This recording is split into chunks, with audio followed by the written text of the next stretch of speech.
The process for creating a Return Merchandise Authorization (RMA) involves determining hardware faults, scanning the product for RMA initiation, generating and approving an RMA case, obtaining an RMA number from Wistron, and either replacing or processing a credit memo for the defective inventory.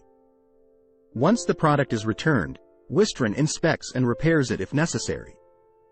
The process begins by determining any faults in the hardware. This is done by following the FAQ and testing procedures.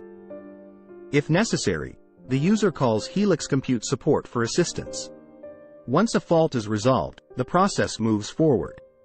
The user scans the product to initiate the Return Merchandise Authorization (RMA) process. The scan collects information such as the part number, manufacturer, serial number, warranty terms, and instructions. Upon scanning, an RMA case is generated and sent for approval. The support team reviews the request and updates the case accordingly. If the case is approved, it is further updated with the approval status. In addition, the case sends a request to Wistron for an RMA number. A notification is created to track the progress of the case. At this point, the user is presented with a choice: yes or no. If the user selects yes, Wistron reviews the request and creates an RMA number, which is then updated in the case. Wistron also takes inventory from existing stock and creates a credit memo request. The customer is notified and requested to replace the defective inventory. If the customer approves the replacement, the approval is sent through a case update. The process then ends. If the user selects no, the process continues.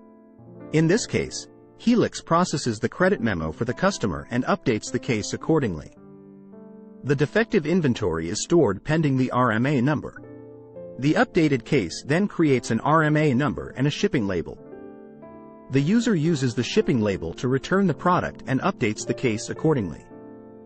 Once Wistron receives the return, they inspect the device for conforming receipt. If the device passes the inspection, Wistron cleans and repackages it.